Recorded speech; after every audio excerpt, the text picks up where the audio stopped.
Okay, the taxi is here. My bags are packed.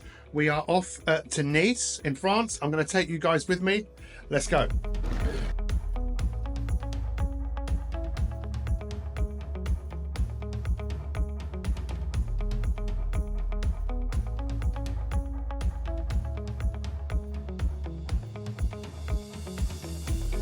So I've got about half an hour until the plane takes off, and I just love doing laps. I love literally walking around the airport. I'm going to be sitting down for a while, and it's really interesting just to see what everyone else is doing. Now, obviously people are often going away, so having a good time, eating, drinking, and of course this is one of the fascinating things about being human is choice. The choices that we can make, and the choice I make right here, right now, is to basically move, get some serious steps in. I carry the weight with me that many of you have seen, extra 10 kilogram weight. Looking forward to taking that to France. I'm really looking forward to this event. We've got leaders from all over the world. I've got 3 days with them. I'm delivering a number of sessions, and it's all about having hope and optimism for the future, which is a real challenge. I tell you what, look at this, temptation everywhere. Look at this temptation. Oh my God, look, that was my former drug. I used to be addicted to this. I used to come to the airport, I could take one of those and take it with me and eat the whole thing. You know what they say about Pringles? You know what they say? Once you pop, you can't stop. So let's get some more steps in here. Look. Let's go up these steps. I do get some funny looks. Look, I'm an athlete. I am an athlete of life. I am competing every single day to be the best I can be, mentally, physically, emotionally, and I'm just going up and down some steps. Some woman just handed me a menu, but no thank you, because I'm not eating any of this rubbish. All I'm eating is nuts. My diet is really plain and simple. I eat a lot of meat. I eat nuts. I eat some vegetables, not too many, hardly ever eat fruit. That's my choice. I'm not saying that should be anyone else's choice, but at the age of 54, which is what I am now, I'm in such good shape, mentally, physically, emotionally. And it's something that's such a priority to me. And that's part of the reason I'm making a video diary, being accountable to myself, but also maybe to you. Maybe for you to realize that you can change your ways. You can be the leader that you want to follow, which is what I'm going to be talking about to these leaders, becoming a leader that you want to follow. I'm going to be asking these people to almost see me as a friend of the person that they're capable of becoming. What is it they need to kind of start doing what they're not doing? But I'm fascinated by this area, which you'll see me talk about over the next few days, which is about our default settings, our social comparisons, our laziness. What is it that we go back to every single time that just stops us from moving forwards? So I'm going to get some more laps here, just keep walking around until it's time to take the flight. And yeah, I'm going to take you guys with me. Let's go.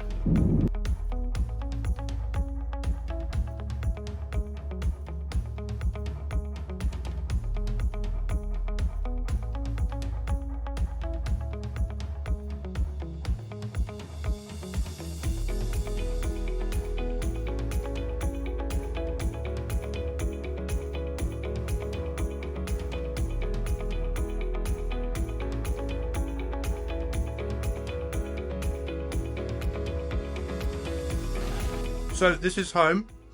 My mum always said don't eat with your mouth full, just eating some nuts. This is my home for the next 3 days. What a beautiful room. Unbelievable. This is, look at this view. Wow. Whoops. Oh wow, look at that. This is the south of France. Wow. Absolutely beautiful. I'm gonna go swimming. I'm tempted to go swimming right now. I'm probably going to wait till the morning. There's the moon up there. So beautiful. The last time I was here was with my wife. When I was working here with Patty Dobrovolsky, we did some work with we did some amazing work with a company called BNP Paribas. There you go. Anyway, look, this is absolutely beautiful. This is where it's going to be. About to go on the rooftop and go and meet all of the delegates, and tomorrow morning early doors we start. But you know what I've got to do? I've got to iron my shirts. I tried to get them done on this delivery thing, but they can't do it in time. So Pete Cohen has got to do some ironing.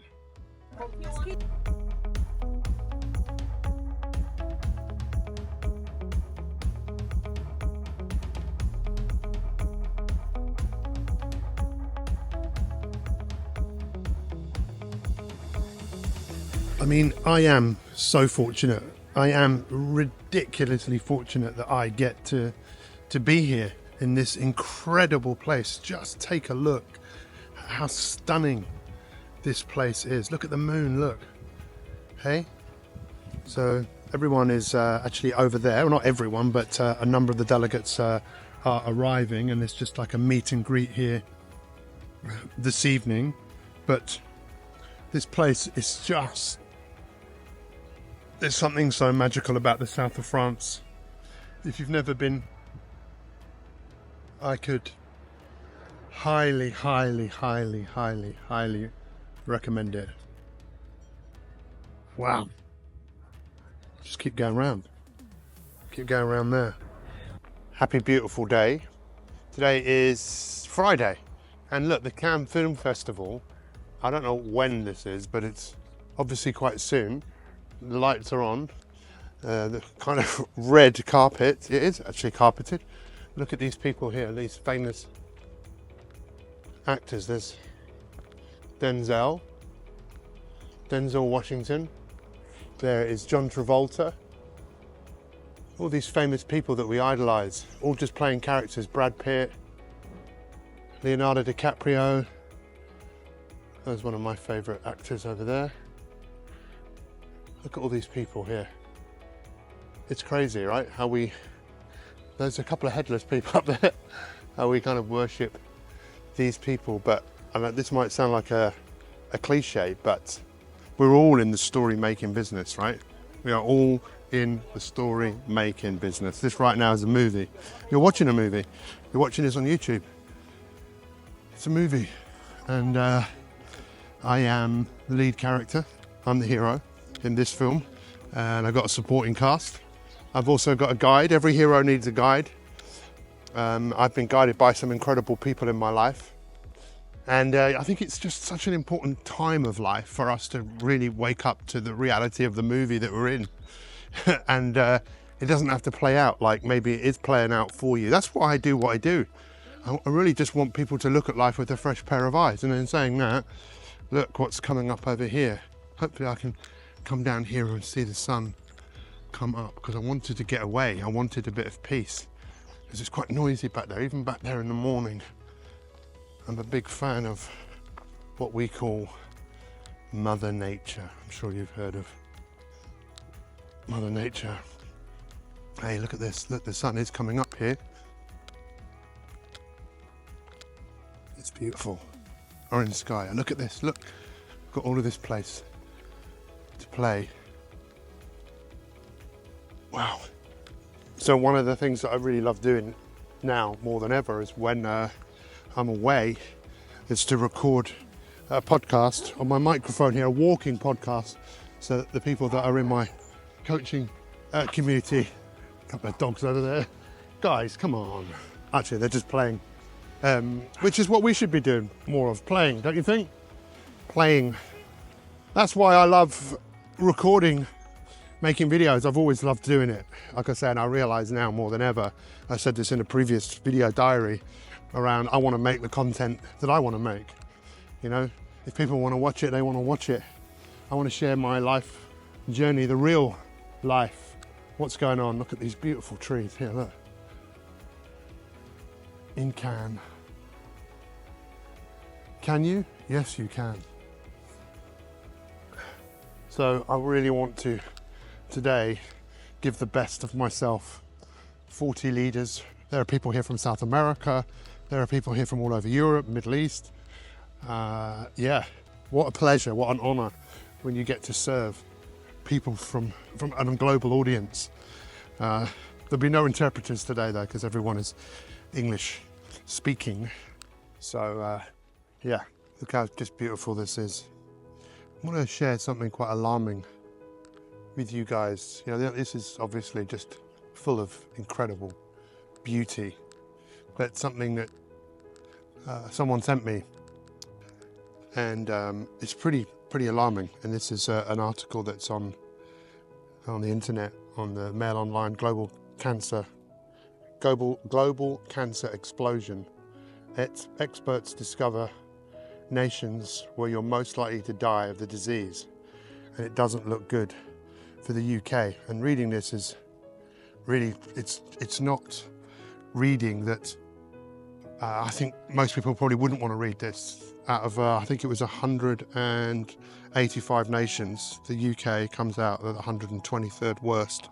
New figures reveal that despite a record 192 billion pounds spent on the NHS this year, the UK has one of the worst cancer mortality rates globally. Now, I know you can't wake people up and you can't make people change, but I do know that when people have a different perspective of things, that they often change, right? You know, if you tell someone what to do and what to eat, and even if they might do it for a bit, I believe that people will only change when the change really is theirs. It's like they're doing it. They're empowering themselves, and that's what I pride myself on, is empowering people to be empowered. But you know, my wife died of cancer. She was diagnosed at what, 28? 27? 27, given 18 months to live at 27, right? And there were signs before that, but we didn't really see the signs, which is another story in itself. My mum, she died of lung cancer, never smoked. There is a cancer explosion going on in the world. But cancer is an environmental fact. It's environmental. You know, people don't, you know, how does a tornado start? How does a whirlwind start? Right? They start because the conditions are right. Everybody knows that, right? So heart disease starts. All these conditions, they start because the conditions are right. How do we change the conditions? Well,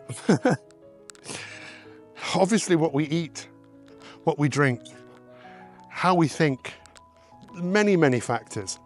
The air that we breathe, but ultimately it's making the decision in many cases to be well. And it doesn't always work out the way you want to. Chris Hoy, who's one of our most celebrated Olympians, who has just been told recently that he's got terminal cancer and he hasn't got long to live. And you think, well, he's so fit and strong and healthy. And I could understand why a lot of people would say, well, why bother? Because if it's going to happen, it's going to happen. And I suppose that's the fascinating thing, isn't it?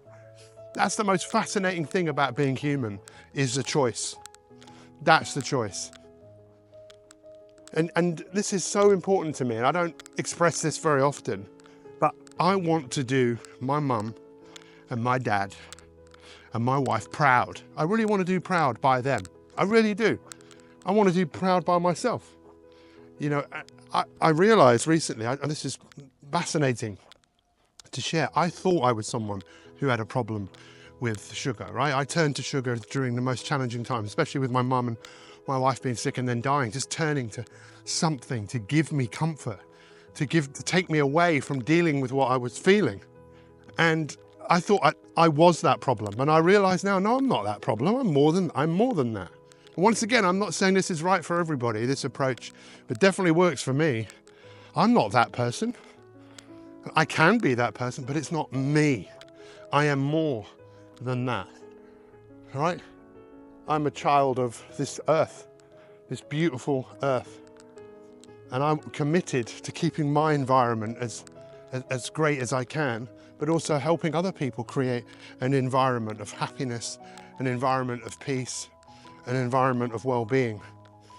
You know, I see obviously President Trump has been elected, and I know a lot of people have got very different opinions about that. But one of the things he's saying is he wants to make America healthy again. Well, God, they've got some work to do if they really want to make that a reality. Let's turn around, look at some of these boats. You know, if that's really what he wants to do, good luck, my friend, because the amount of money that is made by food companies that produce food which is just killing people, these vegetable oils which are just terrible, that cause inflammation in the body, to sugar, it goes on and on, to the pharmaceutical companies that make... Anyway, I think it's time for a change. What do you think? What do you think? Let me know, because genuinely, I am more committed than I've ever been to helping people improve their well-being. What is well-being? It's really what we do deliberately prolong our life and prevent disease. So it was a lovely walk. That was an hour and a half. And now I'm almost back at the hotel. And now the sun has come up. I went to go and see the sun come up. I didn't see it come up, but I went out with the intention of seeing it. So we just have to go swimming in there. Not right now, obviously.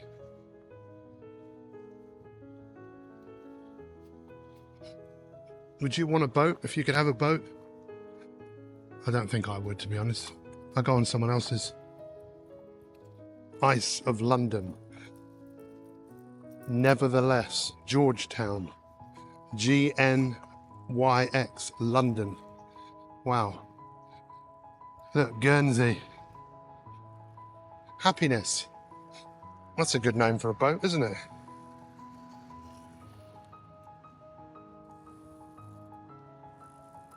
Palalumba, Valenta, is that Italian?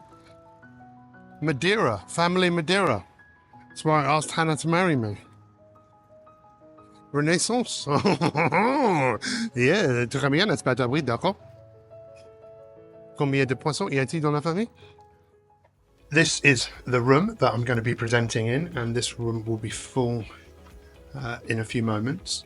This is one of the things that's really important for me to do, to come into the room and actually visualize everyone here and just encourage, well, this is one of my most important slides, is the power of stopping before we start anything, to be present. Yeah, I had to share this with you. Look at this, isn't it crazy just how far we have actually come? Hello? I might have to make use of that.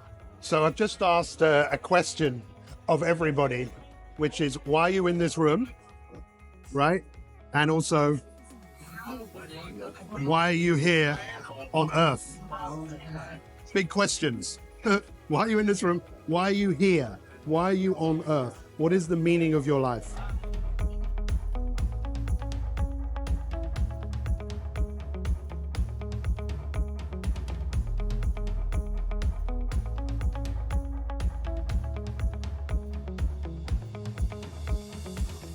So that was really awesome. They're now doing some group work. It's so awesome to work with leaders that really want to embrace where they are, right? So the starting point of change, I believe, is always in the stopping. The stopping, to take time out, to really look at where you are. And of course, we're in a beautiful place. We're in Cannes, but amazing people, very responsive, very open to addressing who they are, where they are, and committed to becoming great leaders. Hey, good morning. Happy, beautiful day. Check this out. Beautiful day here in the neighborhood of Cannes, and the lone fisherman. But truly beautiful. Now I'm going to give Mandela a call here, and Chris. We normally talk every Sunday, but Mandela did send a message just saying that he didn't have too much to update us on, but let's see. Just tell me, Mandela, what impact has had just us raising that £700 in the last few days? What difference does that make to you? You know, we know this farm is supposed to be on more than 10 acres. Yeah.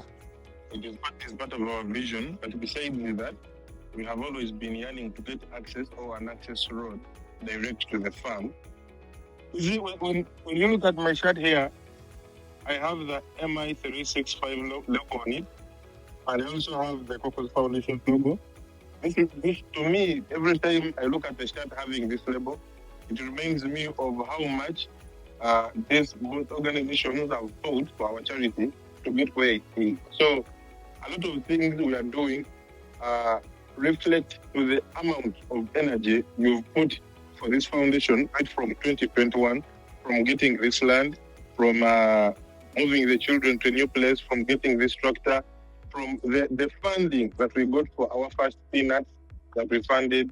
A lot was achieved from this. So everything we do with MI365 is unique, and the way you've been pushing our foundation to the next level is something very different, and we can forever be appreciative for that.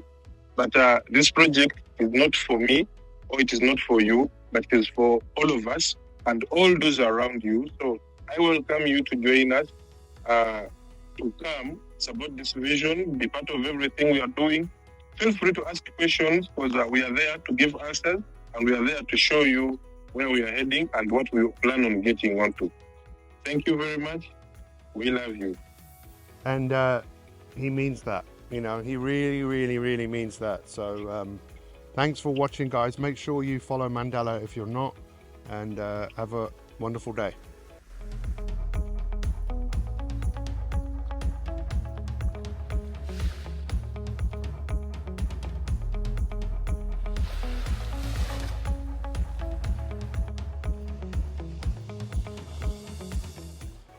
Look how beautiful this place is. Look, I went out looking for the sun.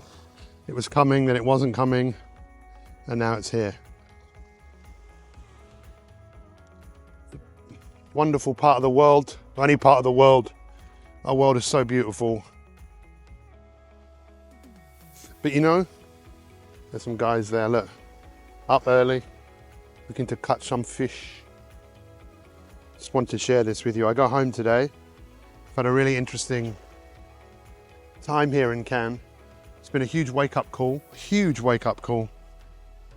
when you're into a life of inquiry, when you're into a life of gratitude, when you're into a life of service. And someone said something to me which was one of the most profound things I've ever heard anyone say, and I want to share it with you. This is what they said. They said, everyone has been called to service, to serve in some way. Everyone has been called. She said, if you don't answer the call gets louder. I really do. I think everyone has been called to serve in some way, shape or form. There's something that only you can do, no one else can do it, it's just you. Called to serve. Maybe that's serving your children, your mother, your father. Something only you can do, no one else can do it because there's only one of you. But I also personally believe that everyone's been called to some other service. That there's something unique, talents. People call it your onlyness. There's only something that you can do. And you're being called to it. And if you don't answer the call, something's going to happen. You know, I could say that with my wife. She was being called to inspire people from all over the world to just get on with it. That was the call. I also believe she was being called to quilt, to make things. She answered the call. It was a shame that it turned out the way that it did, but she's left a legacy. Not just a legacy with the things that she's made, that many of those things that I have, but a legacy of just getting on with it. So what is just get on with it?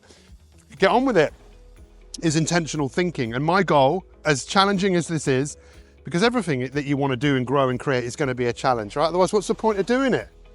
My challenge is to help change the world. Help change the world with the way that the people in the world think. To wake people up to how are you thinking? We talk about how you're feeling, which is a wonderful question. How are you feeling? Well, how about how you're thinking? Because we know that in most cases, how we feel is a result of what we're thinking. What were we thinking? What are you thinking? And I'm just more ready to do that. And again, if you want to come on this journey with me and become someone who just thinks more intentionally, becomes more aware, to step back, to observe the experience of being you, to see the beauty that exists on earth, that is here for every single one of us, and to do one of the greatest things that perhaps you will ever do, which is to change your thinking, change your life. We all love the movies, right? Look, it's the red carpet. It's one of the biggest film festivals in the world, the Cannes Film Festival. It's amazing how much people love stories, and I love a story. I love films. Look, who have we got there? We've got Sylvester Stallone, who we've got Tarantino, we've got John Travolta, we've got Brad Pitt, we've got George Clooney. Got some great guys here, guys, haven't we? Guys, hey? Got some great people, but you know what? I'm the star of my own movie, right? I am. I think what I've done is an Oscar-winning performance in my own life. How about you? It hasn't been It hasn't been all plain sailing, that's for sure. It's been tough. What about you? Are you ready to realize, hang on, I am in a movie and I'm the star, I'm the director, I'm the producer, I'm the actor, I'm everything. I can choose my supporting cast. Who am I choosing to support me on my mission, my vision, my film, my life? Because that's what life is. It's a movie. It's running right now. You're watching the movie of your life. You're watching the movie of my life. Maybe this will be a pivotal moment in your life where you decide to change. Maybe this is it. Maybe this is the moment when you went, hang on a second. I know these guys are great, but they're just playing parts. They've played many different parts. What about you?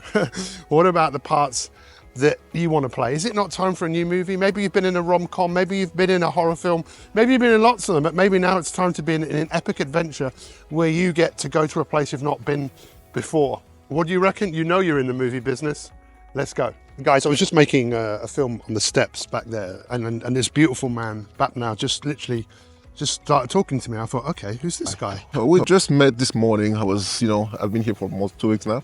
Every morning I come down, go for my walk, jog, stretch, and I work out with those elastics, because they're very better than lifting weights. So, and then I was going just to do the stairs, and I saw you doing the Making a thing, little film. and I was like, okay, let's. When I heard something you talking about filmmaking, I was like, if you're talking about filmmaking, so let's know if he knows Spike, the guy in pink.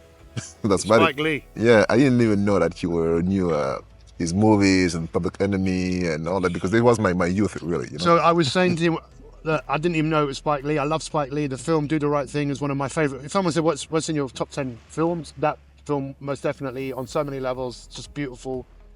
And yeah, and then I've just found out a little bit more about you, and then your beautiful soul, your beautiful nature. You've Thank told you. me a little bit about who you are and what you do. Yeah. But then you just told me one of those stories that completely, there are no words to describe this story. So I just said, could you tell it again? Because I would love to film it. Yeah. Can you just tell me anything you want to share about Yeah. what happened to you? Yeah, like I said, these scars, it's not a scar. To me, it's a mark of the celebration of life.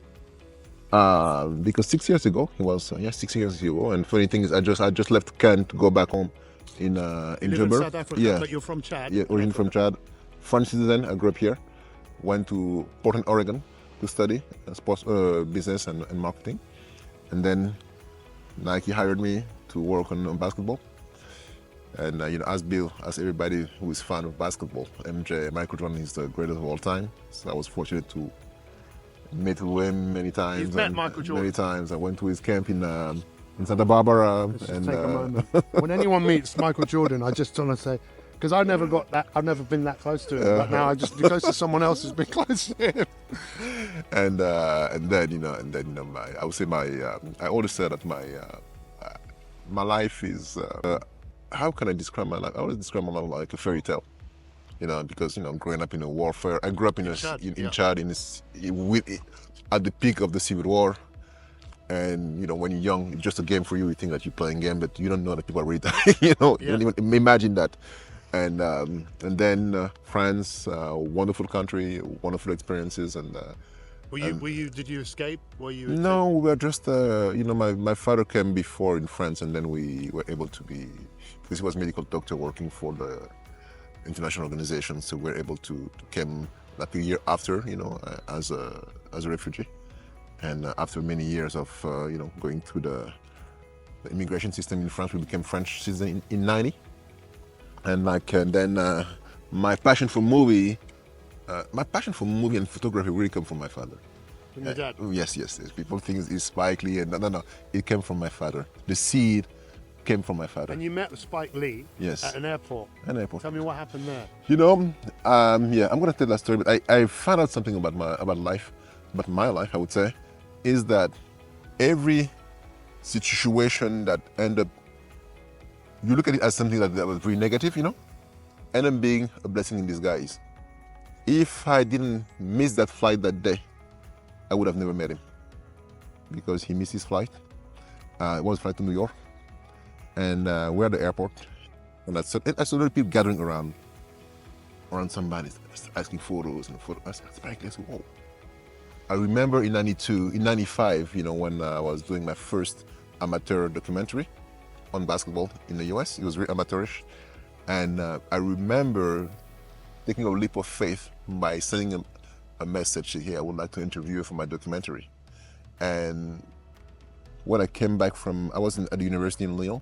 When I came back then we had those voice machine, put the voice machine, and I hear, hi sir, this is Mr. Spike Lee. I got your message. I won't be in New York because I'm filming in LA, so I won't be able to take part of it.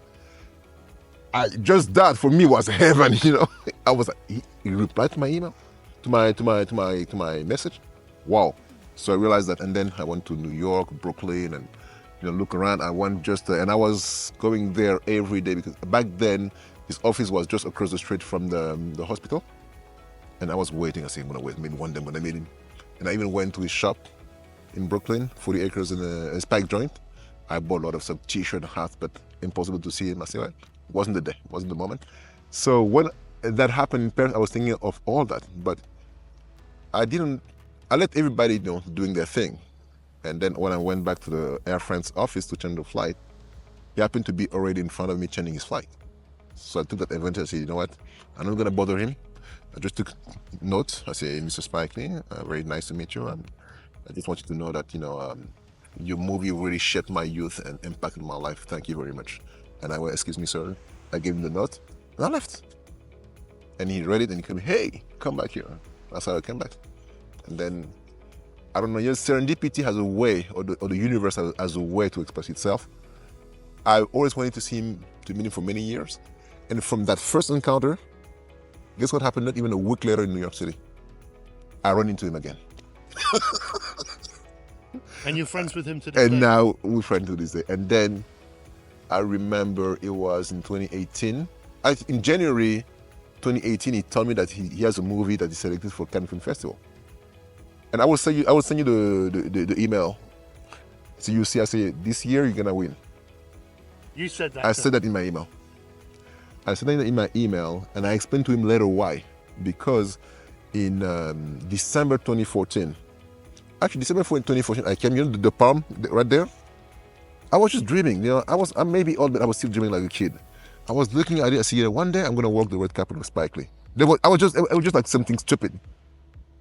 And then after I was spending my vacation here, and then I decided to go over to San Remo in Italy. And in the morning, like today, in the morning, my morning ritual, waking up, my espresso, write some inspirational, listen to music, and go out for a long walk. And I did just that in San Remo. And as I go by the ports, I come across a yacht. And the name of the yacht, Spike 1. I say, hell no. I said, no, this guy, his year is coming. His moment is coming. So I purposely took a picture. I said, one day I'm going to document it, so my story won't be thought as I was crazy. And then I came back here. I did a picture by the beach over there. And it was already 2015 because it was December 26th, December 26th of 2014 I was here. And then the new year, 2015, I came back again. I said, you know what? I'm going to mark this day and then we'll see what's going to happen. So then, 2016, I come back to the Cannes Film Festival and I was wearing something from Spike Lee, either She Gotta Have It, Malcolm X, or Do the Right Thing. I say, and I stay just in front of there, like you were today? Yeah. And I say, I'll take the picture now. One day, Spike Lee gonna walk that thing and he's gonna have a trophy and I'm gonna be with him. And I take a picture. 2016, no movie. 2017, I was back here now with the Do the Right Thing t-shirt. And funny enough, by the time I get to the GW Marriott over there, yeah, I see a guy with a Public Enemy, Fight the Power. And I had my t-shirt, Do the Right Thing. I said, let's take it. I said, something is happening. And I want to document it because something is happening. I don't know how to say it, but something is happening. And then, one day I woke up with a weird dream. I dreamed that I was having a conversation with Malcolm X, the same way we have it. Malcolm X? Yeah. I really thought that. And to me, it's when you wake up, you say it was just a dream. And then this is what I say, Spike, something is happening. Your time is coming. Because those things is not normal. Yeah. Why is the alignment bing, bing, bing, bing, bing? And 2014, the interesting thing is I was in Soweto, Orlando Stadium, attending Mama Winnie Mandela's funeral, you know. And as I read my email, message from Spike saying that his movie would be screened here on May 14, the world premiere of Black Klansman. I said, okay, cool, I'll meet you there.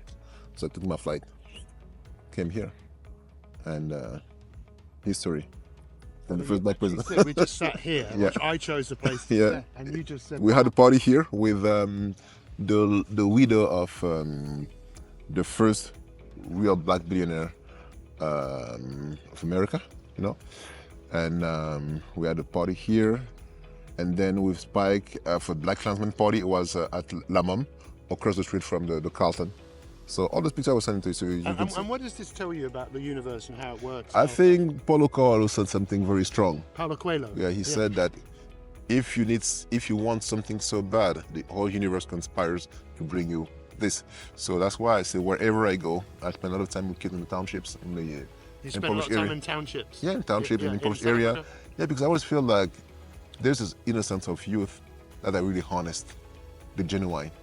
And the crazy thing of being an adult is hypocrisy, the playing game type of thing. So I rather spend my time with the youth to give them something back. You know, I would say the universe, my upbringing, brought me so much wealth in me that this world, I can't keep it for myself. I have to give it away. You know, someone, listen to this, I'll tell you this. Someone said this yesterday.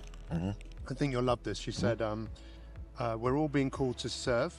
If you don't answer the call, the call gets louder. True, exactly. And you just told me a story over there, which I love stories, and I just could not believe what you were actually telling me. It was like, this is a real movie. Can you just tell me what happened to you in South Africa? Yeah, you know, as you know, South Africa is the most violent country in the world. You know, really the most violent. And you know, what I just did this morning by meeting you here, I can do it as is in South Africa, because you know it's dangerous. That sooner or later, you don't know, somebody else gonna look at you and they're gonna come and mob you. Last year, in Camps Bay, something early in the morning. It was only a year ago. This was a year ago. Yeah, I was in Camps Bay, and then something in the morning, going for a jog, stretch, and you know, I was putting my camera just to film my thing stretching. And at that moment, which was really, it was around like 9. It was really like this, and suddenly I see one black guy acting like he's getting lost. I was like, no, he's trying to steal my camera. And then I changed places, and then I go to another spot. Another one comes along, acting the same way, and take your thing and leave. And those things kind of insecurity, you don't have it around. So, like I said earlier, is my celebration of life here is, I will definitely call it like a divine intervention, because I was not supposed to be here telling my story at all. And what it tells me is that people, you should live your life to the fullest, because you're not the one who decide when you have to go. When it's not your time, it's simply not your time. Against all odds, I have everything not to be alive that day. So, finish work. If anything, I was at the Mandela Square, the office at the Mandela Square. I finished work just by the convention center. I called Uber. Uber comes in. I jump in the Uber. And you know, suddenly the guy ended up getting lost. He said, no, I'm lost. My data is not, I don't have any more data, and I don't know where we're going. I said, no, it's not normal. It's that you drive Uber, you don't have data. It's part of your job. So, but I didn't realize there was something fishy. So, Southampton is like a pretty opulent area. I had a lot of shopping bags with me. And probably because those 3 hours that I took away to go shopping, I should have just stayed and just go home straight. But that day, I stayed longer because I wanted to catch up those 3 hours that I took to do some shopping. And usually from the Mandela Square Convention Center all the way to where I live, big maximum with traffic is 15 minutes with traffic. So at night, probably 8 minutes, you're already there. But it's been like 30 minutes, we're turning around. And I kept complaining, but I didn't know that he was organizing the crime. So then he said, hey, we can go to the gas station because I need to take petrol. And I said, okay, at the same time, I'm going to go and check for data. So at least, we're not going to get lost because it's not normal that we still circulate. Yes. And then his car had another issue, but naively, I believed him. I have no reason to question his morality. So he said, my friends there, they also Uber driver, you can take them. I said, fine. So I come to them. I even discussed with him the rate. He said 65 rand. I said, okay, I'll give you 100. So at least I can go home because I'm tired of turning around. And one guy was in the back, and I assumed that he's probably a passenger like me. So I go in the back, we start driving, and once again, we are going opposite to where I live. I say, hey, this is not the road. And all of a sudden, the driver said, hey, shut up. I said, come on, you tell me shut up? And he said, yeah, shut up, give us everything you have on you. I said, why is that? He said, just shut up, do what we're telling you to do. And as I turned my head, the guy next to me put up the gun on his lap. I said, okay, take whatever you want. So he took all my backpack, all my bags, and he said, no, we want money. I said, okay, let me see what I have. And he was holding the gun in his hand. I said, let me see everything. So I put out maybe like 100 rand, 150 rand, I don't know. I said, this is all I have. And he told me, he said, maybe you don't realize that you are already a dead man walking because tonight we're gonna kill you. So you better give us everything. You're not gonna need it, you're gonna die soon. We're taking you to the bush. We're gonna shoot you, we're gonna drop you, nobody gonna ever know what happened to you. I started freaking out. I was afraid. I was really afraid. Did they see you were afraid? No, I didn't want to show it. And what were you thinking? I was thinking about my daughter. I was thinking about, I would have never thought that I would be living the planet like this. I don't have a sickness so people can see me going. But right now, it's like, Aish. I say, fine, just accept maybe that was God's will. I just have to take it as it is. And then we weren't able to get more money. So then he was tired. He told his friend, his accomplice, shoot him. So at that moment, when I hear the trigger, I was like, I'm done. I'm out. And at that moment, you know what? It's like I was like sitting on a big screen in a movie theater. Yeah. I don't know how long it lasted, but I saw my whole life. Wow. I really saw my whole life, me from being young, the good memories and all that, all the good time that I had, all those things, I was able to look at it like I was in a movie theater. And for me, it was no way I'm gonna let him see that I'm afraid. I said, I'd rather die on my 2 feet. Then when I go out there, he's gonna decide if I go heaven or hell. But at least he's gonna say, this man fought for his life. But he didn't show that he was afraid. And I don't know. I don't think it was courage. I think it was fear that led me to tell him what I was about to tell him. I said, listen, I need to make a prayer. I just have less than a minute on this planet. Let me just make my prayer before I go. So you asked him if you could pray? If I can pray, so I can at least ask God to forgive me for all the things that I've done. So at least when I come clean to him, he's going to decide if I go right or left, And then, and actually my prayer wasn't even about God, to be honest with you, And I finished and I said, my last word, remember that a lion dies by killing. A lion? A lion dies by killing. I'm not going to die by myself tonight. And if that happened, let me tell you one thing.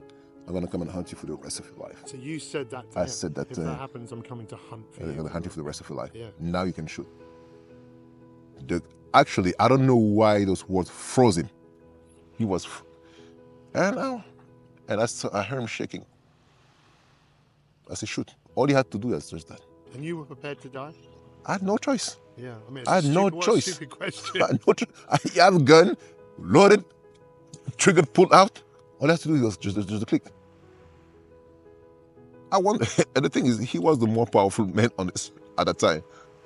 But my words were able to freeze him. that also tells you that the power of the words, you know? Yeah. So when I saw that he was frozen, and it lasts just like, what I'm telling you looks long because I'm telling you, it was but it seconds. lasted like seconds. And as soon as, and what was going in my mind when I feel like he was shaking, I said, you have 50 chances of surviving if you defend yourself. And I surprised him by punching him. You punched him? I punched him. And then he lost the gun. So the driver turned his head to see what happened.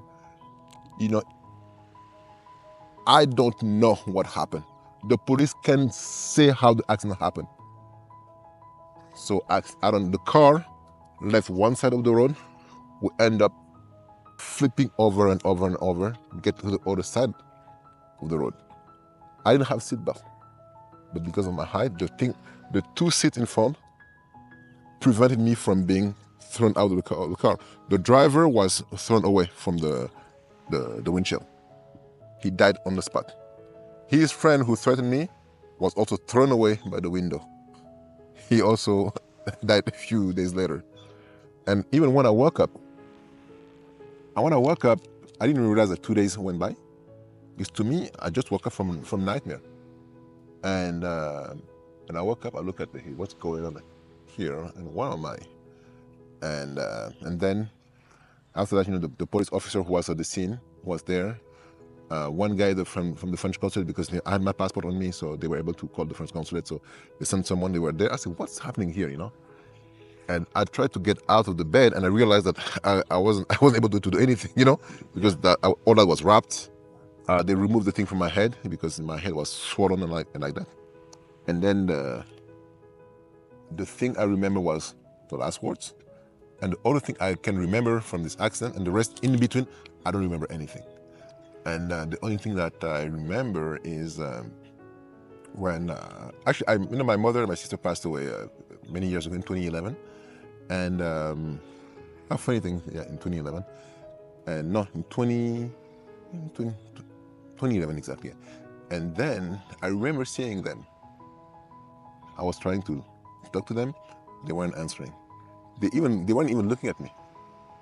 And this was in this dream-like state of... Yeah, and then when I woke up, I woke up after screaming at them that, hey, why don't you look at me?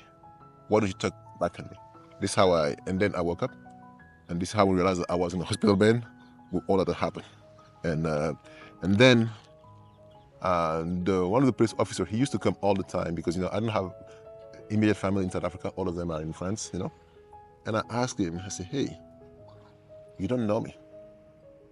Why lead you to come visit me after work every day? Because you live about an hour away. He said, you know what, when we found out that you don't have family here, we didn't even thought that you're going to survive.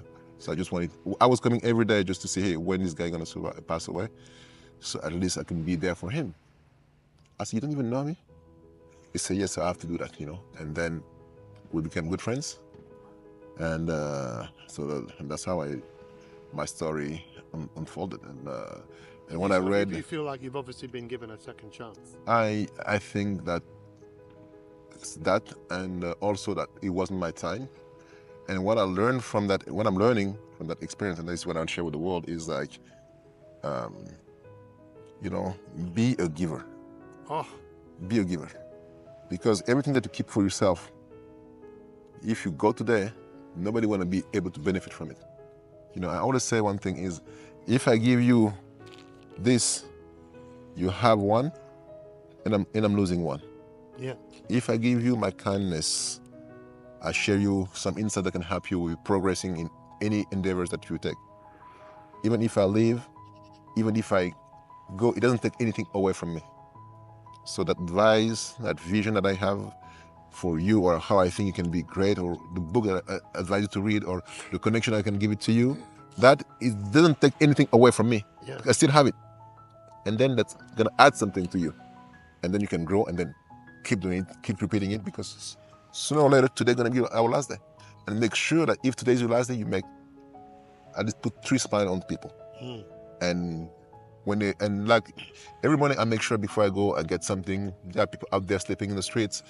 They probably don't have food. You don't know what they're going through. So just like act of kindness every day, because you don't know what people are going through. So yesterday, I publicly said to a room full of people, I said, where to from here in terms of like these guys that have come for this event, where in a year's time. And I said, look, let me tell you where I'm going to be in a year's time. I said, I want to help more and more people change the way they think, just become aware of what were you thinking, right? So I want to have a podcast that's listened to by people all over the world, right? And which helps people understand what was someone thinking when this happened or that happened. And this is, to me, this is divine intervention. I then meet you the next day after publicly saying that, yet you've just told me a story that literally has just given me great, and the story of Spike Lee and the serendipity and the faith. How important, from your perspective, is what you think in life? I think that, from the moment that we are born, the best way to have a happy life is accepting your mortality, that you live to die.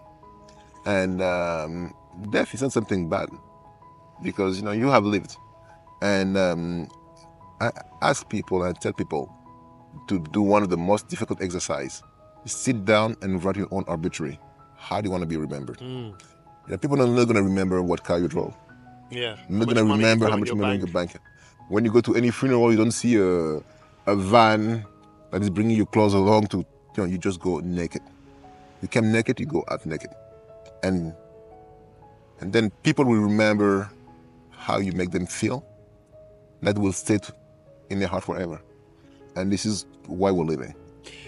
So the fact that you stopped me and you'd give me your time is another just example of what's the greatest thing we own. It's our space, it's our love, it's our heart, and that you can give that to someone else. And I don't know how many people will watch this, but I will watch it. I know other people will, but I just want to take a moment to thank you for coming into my life and stopping me today.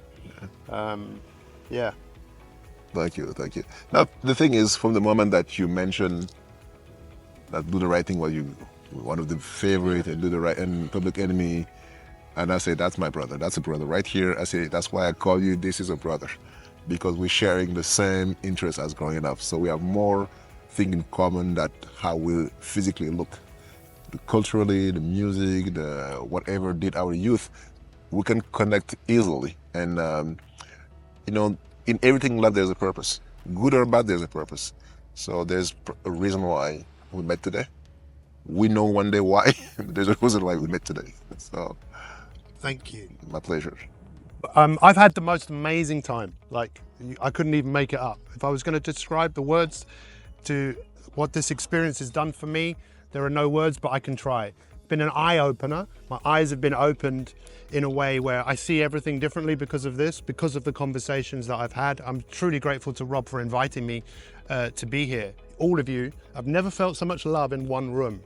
After years of speaking for 30 years, groups of people, you know what it's like. Most people are like, I'm not telling you anything. I'm just going to reveal, I'm not going to reveal myself to you. All of you gave yourself to me with your heart.